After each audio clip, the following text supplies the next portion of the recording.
Was the Washington Wizards' number 2 overall pick, Alex Sarr, snubbed out of the Rookie of the Year? Well, yes and no. But hey, he should have definitely been in the conversation. We're going to talk about that and more next on Locked On Wizards.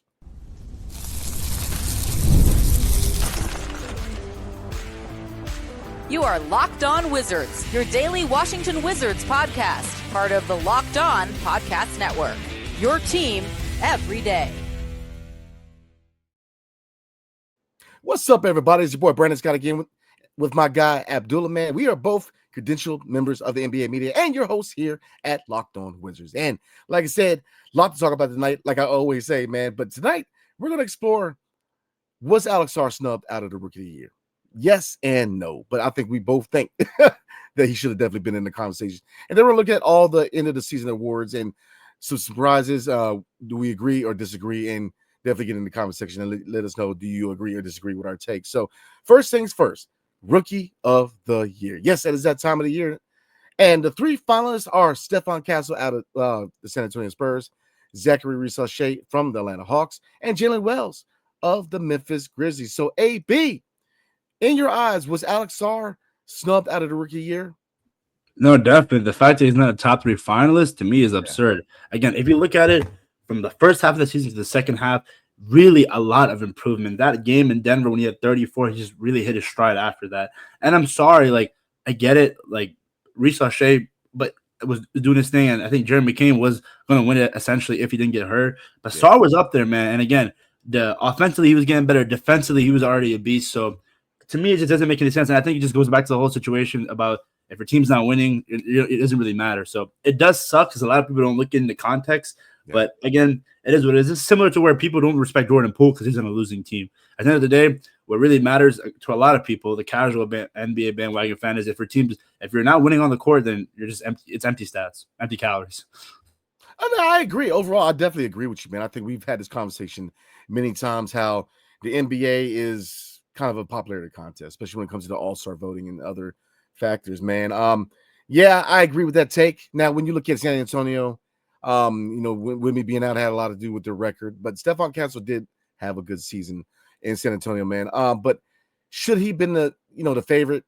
I think that when you look at all three guys, you could definitely add a lot more people. I think that when you look at the finalists, it's a lot more than 3 people as finalists, man, because you hit the nail on the head. Jeremy McCain is a guy who definitely was a favorite in my eyes early part of the season, but you don't want to take away from what Stephon Castle's done, man, especially if you're shooting a 3-point shot. He had a lot more polish offensively than we expected him to be, and he did his thing in San Antonio. Zachary Reese-Shea, number 1 overall pick, definitely defined a role for himself in Atlanta. So, definitely agree with them being in the mix. Jalen Wells, I think that a lot of that has to do with being on Memphis, with Memphis being a playoff team. And yes, he did play well above his draft slot. He had a good rookie year. Definitely, injury was, definitely want to see him come back healthy. Really good young prospect. I do like Jalen Wells, man. But let's take at Alex Sarr, what he did with his rookie year. 5 summer league games, people were ready to call this man a bust. He got better and better and better. He improved week in and week out. Looking at the stat line real quick, he averaged around, if you round it up, 27 minutes a night, but I'm going to round it up, around 30 minutes a night. He shot 39.4% from field goal range, 30% from 3-point. Now, free throw, 67.9, so you definitely want to see him improve on that, definitely getting into the 70s. But the rebound numbers is something I'm looking at, AB, because coming out of the NBL, he was not known as a rebounder. He did well, averaging 6.5 rebounds per game. So that was definitely one area where he showed polish right out the gate. And I definitely expect him to get better, and I definitely want him to get better being a 7-foot center. But other factors look at 1.5 blocks. So, not everybody thinks this, but there's a few people that think that he's not a good defensive player. Is there improvements that need to be made on the defensive end? Absolutely, but you don't average 1.5 blocks, and you're not good at defense. And you can't use the excuse that he's a 7-footer because there's 7-footers out there that are terrible at defending the paint. I mean, there's a long list of guys. So being a 7-footer doesn't automatically make you a rim protector. He did well being that rim protector. He did well being a help defender. Now his lateral movement, is one area I definitely want to see him improve in. A lot of smaller and more agile power forwards were able to get around him with ease. Looking at guys like Jason Tatum, who, when he plays the 4, is a matchup that was exploited against Alex Sarr. So I definitely want to see him improve his, speed and power as far as lateral movement, man. But I mean, look at the stat line. Look at the points per game. Rookie year, 13 points a game. Come on now. I mean, steals 0.7. So he's very active in passing lanes. So you kind of see where I'm going at, AB. He definitely should have been in the conversation. Are there other guys who should have been in the conversation? Zach Edey's another guy. And this is one of those things with a draft class like this. I'm not going to call it a weak draft anymore. Is it one of the strongest like LeBron's draft or the couple coming up? No. But if you look at the fact that you've had so many guys who have contributed on their respective teams, I'm going to go ahead and kind of revert from calling it a weak draft. I think it was a draft where I'm going to call it an underrated draft. I think there's a lot of guys who are going to be key contributors for the franchises going forward. So Alex Sarr should have been in the conversation easily. Jalen Wells, yes, but if you're going to take anybody out of that top three, I'm taking Jalen Wells out of it, man, because Alex Sarr did have an impact on his team, AB. So I'm going to ask you real quick, what impact did he have with his team, offensively and defensively? I think his ability defensively is just being a rim protector. I think he's only going to get better at that. I also think offensively, and again, his ability to just shoot it from three, it got better as well. I mean, it was at one point where we thought he wasn't shooting, he was shooting a little too much. But that's the one thing that I loved about Alex Sarr is that he got better, and that's what we wanted to see. Even though he didn't finish top 3 in finalists, you mentioned at one point considered a bust after 5 summer league games and just getting better every day. And this was getting better in the second half of the season when there's more attention on him because you trade some of the vets away like Kyle Kuzma, Jonas Valanciunas. So for the Wizards, I think once he gets his footwork done, post work, I think once he gets better touch around the rim, I think once he shoots better, fixes up that free throw percentage to at least 70 plus, he's going to be just fine. I think he's going to be a very polished center. And this is a position where we lack so long as a Wizards fans, an athletic center that can score at will, 3-level, and also play defense. So I think Alex Sarr can be that guy, and I think Alex Sarr can be a top 5 center in this league. Oh, when it's all said and done, absolutely. Now, let's take a look at Jalen Wells' stats right now from his rookie campaign. So he averaged around 25.9 minutes per game. So they were kind of on par when it comes to minutes played. Now, this is the defining factor. Points per game, he averaged 10. Alex Sarr averaged 13. Now, shooting stats. He did shoot 35% from 3, which is better from 30% from Sarr. And the field goal percentage was 42.5. So he does a slight edge there. But when you look at other factors like rebounds, 3.4 compared to 6.5. He's got him on assist numbers. He's got him on block numbers. He's got him on steals numbers. I mean, from a 7-footer in steals numbers, he still had him beat. So to me, look at all those factors. Look at those stats, man. Alex Sarr should have been the top 3 finalists, in my opinion. He should have definitely been a finalist. Would he? So I'm asking you, we kind of talked about Jared McCain real quick. Jared McCain does not get hurt. Is he a top 3 in your opinion? Yeah, definitely. He was on a tear, and I think he was a big reason why the Sixers were at least competitive in games, and they ended up just not having a good season, and Paul George had a fall off. So Jared McCain as a guy, I thought him and Alex Sarr were going to go neck and neck when it came to the Rookie of the Year conversation. But I guess, again, it just goes back to people who don't want to respect the Wizards, man, as much as I want to admit it. I mean, we talked about how people are saying Brian Keefe is the worst coach in the NBA. Really? It's just people hate the Wizards, man, and it sucks. But then eventually, once this team starts winning, it's kind of similar to the Commanders. I know we love talking about the Commanders in the comparison, but so many people disrespect this Commanders organization for so long, media bias and all. But now that the team's winning, the organization, the front office is competent, the owner is actually a decent human being, people are going to respect the team. And hopefully with the Wizards, once they start winning, it's going to be different. Yeah, I mean, I agree 100%, man. Jared McCain, I think he would have definitely been the top 3, but I think that in that top 3, Alex Sarr is still in the conversation. I think that, Jared McCain probably takes Reese Shea out of the equation as far as the top 3 finals. And nothing against Reese Shea. He's played good basketball in Atlanta. But to me, your top 3, your top 3, if McCain doesn't get hurt, is Alex Sarr, Stephon Castle, and Jared McCain. Because Alex Sarr had an impact on the team. Defensively, look at the block. I mean, he was rim protector. Is there things he needs to work on offensively? Yes. A little more touch around the rim, playing with his back to the basket. Boxing out is one thing he definitely needs to work on. Boxing out, definitely being active and preventing offensive rebounds from another team. A lot of things he needs to work on, but nobody on his list is a finished product. So everybody on the list needs to get better. Nobody is ready, a finished product yet. Like I said, so Alex Sarr should have been in the conversation, in my opinion. He should definitely been in the top 3 finalists, in my opinion. Nothing against Jalen Wells. Injury definitely wants to see him get back 100%, but Alex Sarr had a good rookie year. He had a great rookie season. I mean, again, looking at the numbers, man, 13 points out the gate for a guy who, including myself, were saying that he was raw offensively coming out of the draft. He averaged 13 points. I mean, now looking at his shooting percentage, Definitely want to see him get to 35% 3-point shooting. And we know that he, earlier part of the season, he relied a lot on his shot, mid-range and 3-point shot. He relied way too much on his shot. But over the course of the season, man, he became more polished in the paint. And is he done improving? No. I mean, he's got a lot of work in the paint. But he started to get better. He's showing a lot more touch, a lot more aggression, a lot more energy in the paint. So, again, I think we both agree, man, he should have definitely been in the conversation, and he should have definitely been in the top 3 finalists for Rookie of the Year. But what about all the other awards, man? So we're going to take a look at all the other awards and whether we agree or disagree with the finalists and who should be the favorite to win. But before we do, tonight's episode is brought to you by Amazon Fire TV Stick 4K.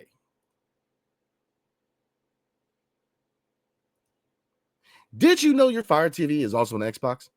Come on, let me tell you something. Turn any TV into your gaming and entertainment hub with Fire TV Stick 4K devices. No console required. Just grab your paired controller, subscribe, or sign into Xbox Game Pass Ultimate with EA Play included. And you're ready to play. It's that easy.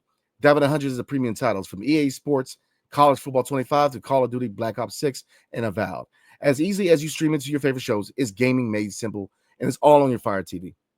And guys, you know me, man, I'm a big time gamer, man. Sports, gaming, shooters, I just love playing games, man. And like I said, you don't have to carry around a console. If you're somebody who's always on the go, this gives you the capability, so many capabilities, in fact, all in one small package, man. Some things to look at real quick.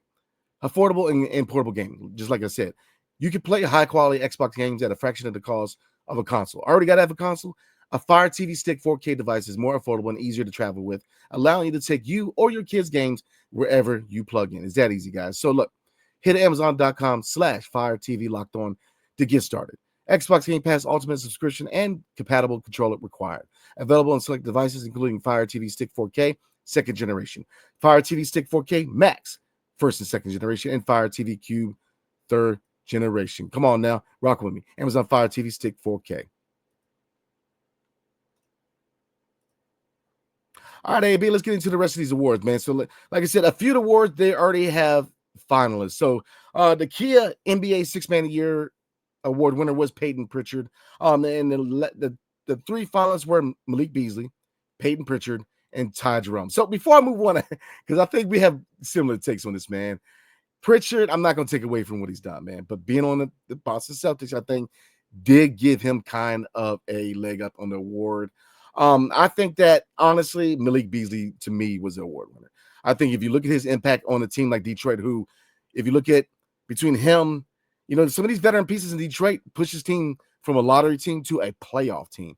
So I think, what do you think, AB? You think that Malik Beasley was more, the guy who should have got the award, or you stand by Pritchard? No, definitely. It's kind of interesting because I talked about how if you're not winning, you're not going to get that much recognition. And then the opposing side is if you're winning a lot, the more recognition goes on you. And nothing against Peyton Pritchard is a baller, man. I mean, he can hoop.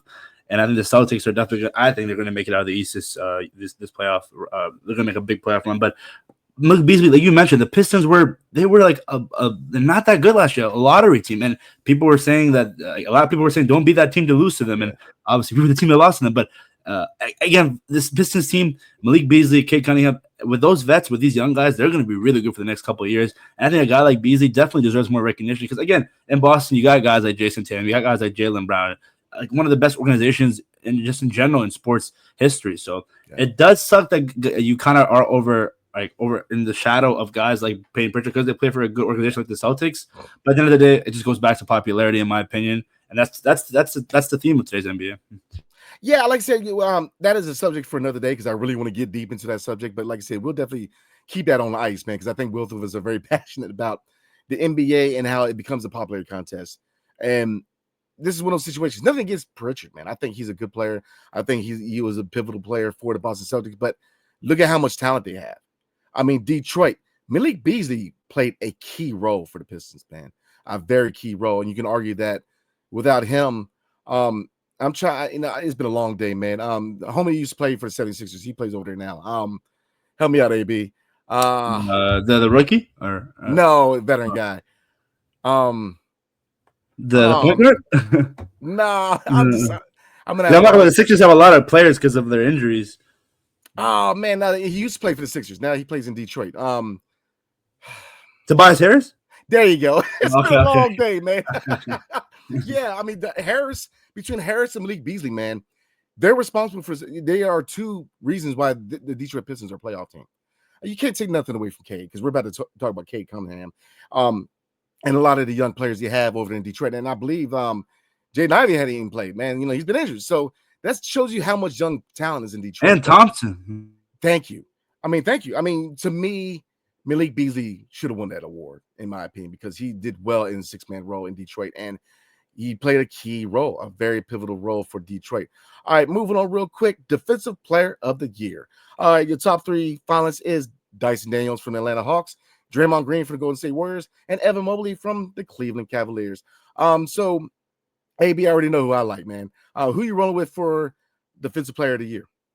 Dyson, man. Yes, he's been on a tear when it comes to steals. Like, he has truly revolutionized the game when it comes to steal. Because I remember one highlight, it kind of reminded me of Kawhi when he was in Toronto, where he stole the ball without even looking at it. Yeah. And that's what I love. I obviously love guys who can block the ball, and Evan Mobley is that type of guy. Centers do that. But when you have a guy that actively is hands in the paint, hands in the passing lane, steals, those are the true guards in today's NBA. And this is going to be a big reason why the Hawks are going to be good for the next couple of years, because guys like Dyson Daniels that play defense, that truly matters. So for me, I think Dyson should win it. I think, to me, it should be unanimous. And I get it, the Hawks aren't as good as the Cavs, but if you really look at it, the way he's able to rack steals, it's amazing. Yeah, nothing against Evan Mobley. I think he should definitely be in the conversation, man. But I think playing next to Jared Allen helps him out a lot. Not taking anything away from him. I'm not saying that's the biggest reason why he got it, but I think that, playing next to a center like Jared Allen and forming probably one of the best defensive front courts in the league, man, I think that Jared Allen had a hand in him and, him being successful in defensive end this year. Dyson Daniels, man, has reinvented himself coming over from the New Orleans Pelicans, and he is an absolute dog and pest defensively. And that was the MO coming out of the draft, man. His offense, I think, will eventually come around, but defensively, I think he definitely needs. He's from Australia, right? Or no? Yeah, yeah, he's an Australian player. Yeah, he came out of the NBL, man. So, he's a guy he's a pest. He's a dog in defense. So, to me, looking over to his body of work over the season, he should definitely get the award, in my opinion. If it was up to me, Dyson Daniels gets that award. So, I'm definitely with you on that, man. So, we got a couple of awards we're going to talk about, including MVP. Good Lord. So, before we get into MVP, Most Improved Player of the Year award winner. And you have 3 finalists, and Dyson Daniels is also on that list. Also on that list is Cade Cunningham from the Detroit Pistons and Ivica Zubac from the Los Angeles Clippers. So AB, Dyson Daniels, Cade Cunningham. That's a hard one, man, because I think both of them definitely have a leg up on the award. But who are you rolling with? Yeah, for me, it's kind of interesting because I feel like when it comes to Most Improved, because I knew Cade was going to be a dog from the get-go. It was so many people I remember because he was in the same draft class as Jalen Green, and I had a lot of people tell me that Jalen Green is better than Cade Cunningham. Cade Cunningham is not that good, blah, blah, blah, but he has been on a tear. His size, his ability to score, and I still think they can. And I think they will. They can upset this Knicks team in that first round. So for me, I think just because Cade Cunningham, we already knew his upside as that first overall pick. I don't know if he can win Most Improved Player. Again, obviously, I'm not going to be upset if he does. I just think Dyson Daniels' ability to just go from New Orleans to Atlanta and just implement him being a steal merchant, insane at it, and not many people can do that. Obviously, guys like Cade Cunningham, I'm not going to say they're going to grow on trees, but there are a lot of guys that can put up his stats. But I think Dyson Daniels coming out of nowhere, I think that's what I mean when I see Most Improved, because we already knew what we were going to get at Cade Cunningham. It was just going to take some years to get there. Yeah, I agree, man. But I'll say this. I don't think he's Most Improved Player. And the reason for that, he's already good. If you look at his stat line, look at the last 3 years. In the current season, he's averaging 26 points per game. Last year, 22. The year before that, 19. All he's doing is developing. He's already an all-star level talent. Dyson Daniels, man, there was some people that were wondering whether he was going to be a productive NBA player in New Orleans, man. And now he went over to Atlanta, and now he's in the conversation, not only 1 award, but 2. I think you have to give him the leg up. I think that Dyson Daniels had a type of season, in my opinion, that if he doesn't get one, he has to get the other as far as awards. Because, like I said, with Cade Cunningham, if you didn't already see that he was already an all-star level talent, then you are blind, because he straight out the gate, he showed you how good he was. To me, Most Improved Player is a guy who, people were writing off, who people, some people thought were going to be out the league. he clawed back, and now he's in the conversation for 2 major postseason awards, man. I mean, so I got to give it to Dyson Daniels because to me he improved his game, especially defensively. Now offensively, he's going to take a little more time to really come to fruition, man. But I mean, Kate Cunningham, he's already good, So to me, I'm giving Dyson Daniels the leg up in that award because because like I already said, Kate Cunningham is already playing at all-star level previously. He's just developing. He's just developing into his prime, man. So, I got to give it to Dyson Daniels. And like you said, Dyson Daniels, the fact that he's not only in the conversation for Defensive Player of the Year, but also Most Improved Player tells you a lot about the season that he had, man. So we're going to slide off into MVP, and we're going to go ahead and call it a night. But before we do, tonight's episode is brought to you by Gametime, baby. There's nothing like the atmosphere of an NBA playoff game. Every bucket, every defensive stop, every moment feels huge. It's electric in an arena. And with Gametime, you'll be part of it without the stress of last-minute ticket hunting. Gametime makes it fast and easy to get playoff tickets, even when demand is sky high. Prices on the app actually go down as the tip-off gets closer, and their last-minute deals can save you up to 60% off. Lord have mercy, 60%. Come on now, y'all. All right, so I go to games all the time. I say it all the time, guys. Baseball season's here, so just went to an O's game this week, man, and I'm looking forward to going down there to Nats Park, man. But look, NBA playoff tickets, the ticket prices go down the closer you get to tip-off. So if you want to catch a game, you can definitely afford it, and you have the opportunity to get great price tickets with Gametime. But look, don't take my word for it, man. Take the guesswork of buying tickets with Gametime. Download the Gametime app, create an account, and use promo code LOCKEDONNBA for $20 off your first purchase. In terms apply. And again, create an account and then redeem code LOCKEDONNBA for $20 off. Download Gametime today. Last minute tickets, lowest price guaranteed. Come on now, it's that easy. All right, guys, before we call it a night, most valuable player of the year, man. So the top 3 finalists is Giannis Antetokounmpo from the Milwaukee Bucks, Shai Gilgeous-Alexander, a.k.a. SGA, from the Oklahoma City Thunder, and Nikola Jokic from the Denver Nuggets. So before I let you kind of put out there who your favorite is, Giannis, man, I got to throw this out there. Giannis. Is it kind of the same thing we've been talking about, AB, where popularity contest, nothing against Giannis Antetokounmpo. He is a generational talent. But when you look at what's going on with Milwaukee, they're clearly not the favorite in the East. When you look at the body of work from the other guys, man, SGA has his team number 1 seed, favorite out of the West. And then when you look at Jokic, I mean, with all the turmoil, man, he's still able to really put together a great season, man. Giannis, was he deserving of a finalist, man, or was it kind of a popularity pick? It's kind of interesting because I think if you look at his numbers, he's putting up absurd amount of numbers. But yeah, I think right now they're down 2-0, and I saw a stat where he hasn't won a playoff game since 2022 or some absurd stat like that. And it's going to be interesting to see because this they traded for Kyle Kuzma, and I think their cap situation and all, like, it's going to be interesting to see how Milwaukee handles their next couple of years. But again, popularity contest, and I'm going to say, like, I still think, I know we didn't ask the question yet, but I think Jokic deserves it over SGA just because impact. And I think the fact that Nikola Jokic hasn't had an all-star teammate, I get it. Jamal Murray should have been an all-star that 1 year. But I think if you look at it, if you take Jokic out of the equation, you take SGA out of the equation, I always bring up that scenario. It's a big reason why I think LeBron is better than Michael, because when LeBron left Cleveland sucked. But when MJ left Chicago, and again, I don't want to make it LeBron versus MJ debate. We can do that for hours, B. Yeah. But the Bulls were still good. So for me, it's just impact. And I think Nikola Jokic is the first center in NBA history to average a triple-double, the third player to do that. It's just when you do all that stuff and the fact that you lost your head coach, you're still going out there, you're still competing, still playing at a high level at his age, I think it's very impressive. And like SGA, I get it, but he's improving every year. But you can say a lot of his game is from the free throw line, but he's just so crafty. I just think the Thunder are just so good and just a what organization. Shout out to Sam Presti. Our boy Will Dawkins was there at one point. They know what they're doing. So going back to Giannis Antetokounmpo, the original question, I would say there's a popularity contest because we talked about every award. There's some popularity factor into it. But I still think Giannis put up a crazy amount of statistics this year to show that he should be at least consideration. Yeah, I mean, yes, it's a popularity contest. But, when you look at, you already mentioned MJ, man. MJ was in the MVP consideration every year. And it's just, you just have those generational guys where they're always going to be in the conversation because they're just that good. Giannis Antetokounmpo is that good where he's always going to be in the conversation. Same thing with Jokic. And I think that maybe you need to expand it to probably a couple more players, man, because there's other players you can probably consider. You know, Anthony Edwards is another guy where you could probably put him in the running for MVP because of his impact on the team. I think that you got, when you look at the very breakdown of the award, most valuable player, you know, how did, you know, if you lose that guy, what happens to your team?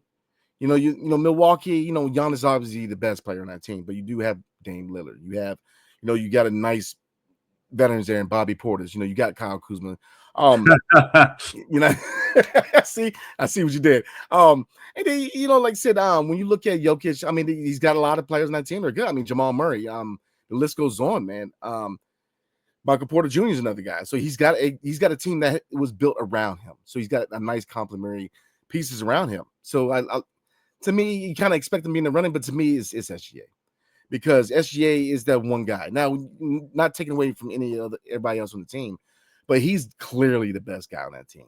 And it's a good team. Don't get me wrong. I mean, you know, Williams, the list goes on. They got a nice squad out there in Oklahoma City, man. But the clear leader of that team is SGA.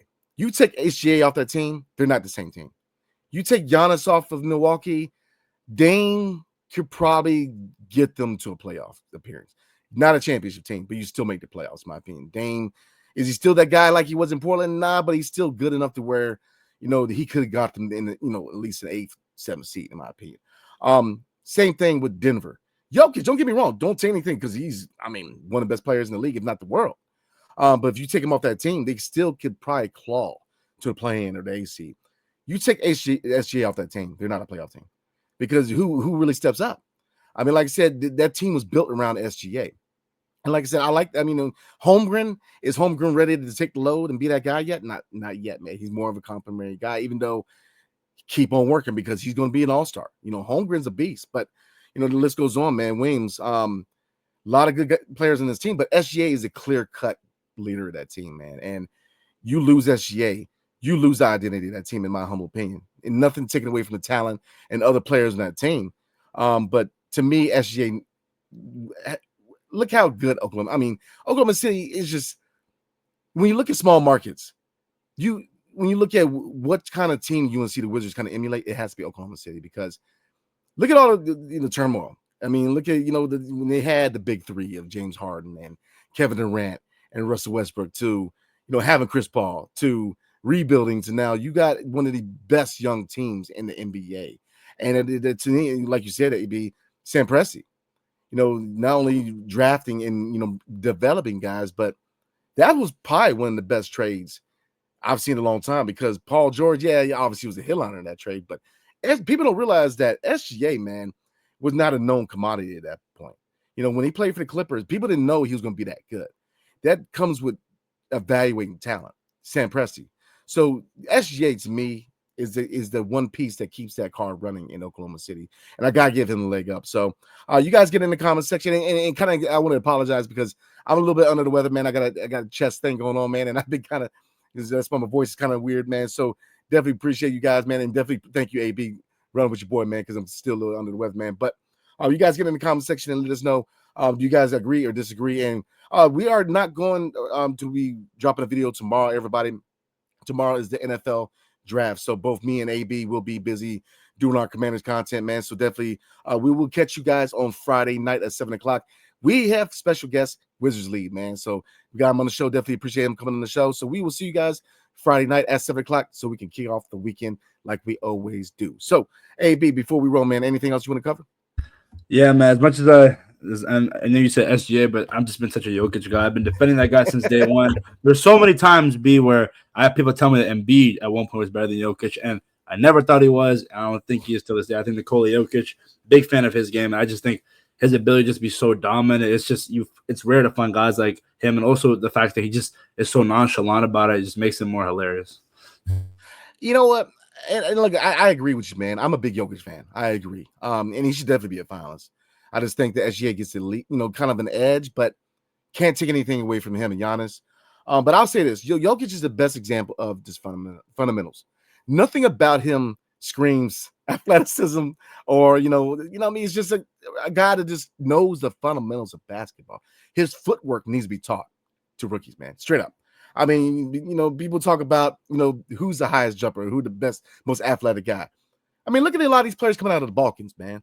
I mean, between him and Luka Doncic, these guys, they don't look like they work out at all, but they just, the footwork, just the fundamentals shows you that when you're polished fundamentally, that when you have that lack of maybe talent or athleticism, you can still play at an all-star, if not MVP level. Because Jokic, man, I mean, you look at his body type, doesn't look like he's even picked up a barbell, but he's a guy who this is footwork. And I'm not throwing shade because he's a beast. He's one of the best players on the planet. But I'm just saying it shows you how proper technique can really keep you on par with players who may be better than you when it comes to athleticism. So I'm with you. Jokic to me is just one of the best technical players I've seen in a long time playing the NBA, man. And like I said, Giannis is just athletic wise. It's just, I mean, look at him. He's a 7-footer, man, who plays like a small forward. So, like I said, you can't take anything from him and the Greek Freak, man. But to me, SGA, he gets the edge. So, all right, guys, we're going to go ahead and call it a night. And like I said, we'll catch you guys Friday night at 7 o'clock. Everybody have a blessed evening, and we will see you Friday at 7. Head to the Wizards, then peace.